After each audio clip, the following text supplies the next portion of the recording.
धर्मेंद्र प्रधान जी तो एक झांकी है, नितिन गडकरी और नरेंद्र मोदी अभी बाकी है।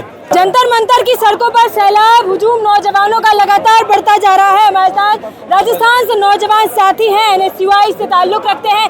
राहुल, कैसा लग रहा है आज धर्मेंद्र प्रधान का इस्तीफा कम से कम प्रधानमंत्री के पास तो पहुंचा? धर्मेंद्र प्रधान जी तो एक झांकी है, नितिन गडकरी और नरेंद्र मोदी अभी बाकी है। अरे वाह, क्या लाइन लेकर आए। देश का युवा, अरे इनको समझना चाहिए कि जब देश का किसान सड़कों पे उतर रहा है तब 8 महीने बाद आप बात मान रहे हो। देश का नौजवान जब सड़क पे उतर रहा है आप 2 महीने बाद बात मान रहे हो। मेरे समझ में नहीं है कि आप इनको मारने के लिए महीने भर से बहाना ढूंढते हो क्या। अभी सुबह में एक मीम देख रहा था, एक मीम चल रही थी कि नरेंद्र मोदी जी का ऊपर फोटो लगा, नीचे लिखा हुआ था अगर अभी आप धापे नहीं हो तो एक राउंड हिंदू मुस्लिम का हो जाए। आज देश के स्टूडेंट्स ने पूरी दुनिया को, पूरे देश को ये जवाब दे दिया है। कोई भी मुश्किल सामने आए डट कर अगर मुकाबला करते हैं। देखिए जो छोटे छोटे बच्चे स्टूडेंट्स हैं, जो जेनजी हैं, इनको इन्होंने पाकिस्तानी बता दिया, इनको इन्होंने विदेश से हो रही फंडिंग बता दिया। यहाँ पर देखिए वहाँ पर बैरिकेड पे बच्चे खड़े हुए थे, आने जाने वालों को हवा डाल रहे थे, पंखे की व्यवस्था नहीं थी। देश का दुर्भाग्य है। लेकिन बड़ी बात यह है कि मोदी जी को फाइनली थोड़ी बहुत शर्म आई। मेरे हिसाब से उनको मेलोडी ने DM किया है कि आपके तो बच्चे नहीं है, अपने घर का मामला है, धीरे से इसको सलटा लो। बच्चों को ये तो कुछ पूछो, आप इन बच्चों को परेशान मत करो, ये आपके बच्चे नहीं है। हो सकता है आने वाले टाइम में अपने कोई बच्चे हों तो उनका अपने ख्याल रखें कि अब तो उनको लगे अपने को भी दर्द हो। और तो जैन जी है वो एक तरीके से सड़कों पर आ गया और सरकार को जगा दिया, ऐसा कहा जाए। डर गई सरकार? डरी नहीं, सरकार घुटनों के पल आ गई और देश के अंदर ये मैसेज चला गया है कि अब जो ये नरेंद्र मोदी की सरकार है इसका पतन शुरू हो गया है। जब भी कोई, हम खुश नहीं है, हम नहीं चाहते ये धर्मेंद्र प्रधान जैसा कोई निकम्मा शिक्षा मंत्री वापस हमारे ऊपर थोप दिया जाए।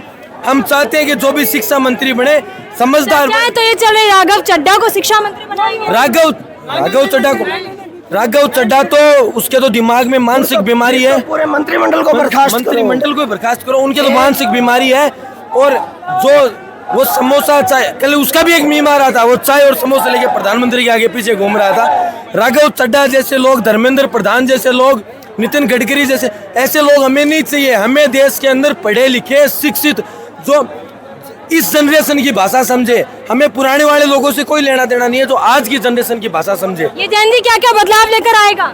जैन जी सबसे पहले तो इस भारतीय जनता पार्टी को उखाड़ के फेंकने का काम करेगा, अपनी सरकार चुनेगा, अपना वो राजस्थान से कि देश से? देश के अंदर पूरे देश में एक ऐसे नेता चुनेंगे। राहुल गांधी जी ने पहली बार देश के अंदर PM आवास का जाके घेराव किया, उनके चोट लगी फिर भी उन्होंने डटकर मुकाबला किया। यहाँ पर अगर किसी बच्चे को लाठी पड़ी, किसी को सोने की दिक्कत आई तो NSUI का ऑफिस, यूथ कांग्रेस का ऑफिस उनके लिए खोला।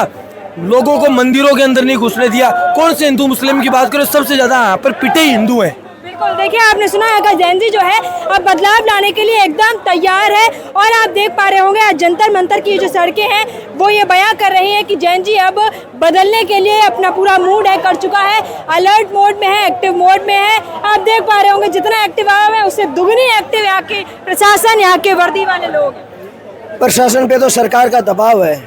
और जैसे ही आपने कहा राघव चड्ढा को अगर ये मंत्रिमंडल में बना रहे हैं तो पूरे मंत्रिमंडल को बर्खास्त करना चाहिए। एक का बेटा E20, एक का बेटा T20, पूरा मंत्रिमंडल 420। इससे शर्म की बात और क्या होगी इन लोगों के लिए। एक जायज मांग के लिए इन्होंने 36 दिन धरना रखवाया स्टूडेंट से, जो देश की रीढ़ की अभी भी स्वीकार नहीं हुआ। अगर नहीं स्वीकार हुआ तो अगर अब भी स्वीकार नहीं हुआ ना तो जैन जी के साथ किसान और आने वाले हैं और गोला लाठी तैयार है वो ठोकने वाले हैं। कहाँ से आ रहे हैं किसान? पूरे देश से आ रहे हैं। जय जवान जय किसान, एक ही नारा है देश का। बिल्कुल, देखिए अब किसानों का भी साथ यहाँ मिल सकता है।